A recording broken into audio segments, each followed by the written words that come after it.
Imos deixalo o arbitraxe dun lado, non sei se nos podes facer unha análise futbolística do que viches na Malata. Bueno, vin un partido que o Racing lle costou moito gañar, porque na primeira parte, os primeiros minutos, pois entrou moito mellor o Barco no partido, conseguiu un gol nunha falta, unha falta que pega na barreira entra gol.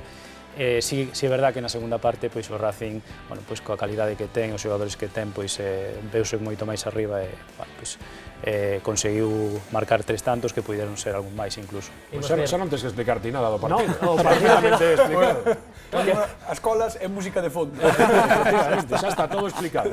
Bueno, ímolo ver en imaxes do que fala un árbitro de primeira que tamén se pasou para ver un partido de terceira división, aínda que estivo ben, eu creo que foi moi entretido para todos os espectadores que foron a Malata. Sí, eso sí.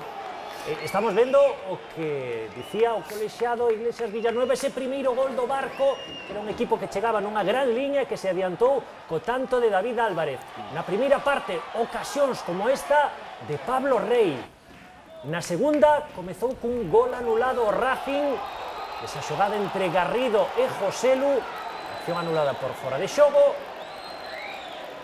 E despois virían accións chave, porque ben puido o Barco marcar o 0-2. Para min esta acción chave do partido, na que David Álvarez execute esa vaselina. Eu creo que el se decata despois de que non elixiu a opción correcta, e o Racing, que é un equipo letal, e que en 10 minutos, entre os 70 e o 80, marcou 3 goles. O empate a un marcado por Juan Antonio. Ese remate de cabeza, aparecen os goles de Juan Antonio, aparecen os goles de Joselu.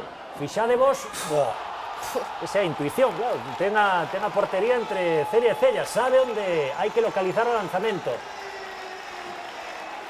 Mas por se acaso podía parar o porteiro pegadiño ao pau.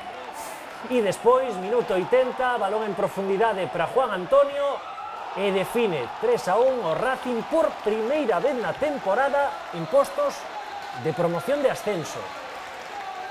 E un equipo que, pois igual no xogo non namora, pero ao final vai estar aí arriba, pois pola calidad.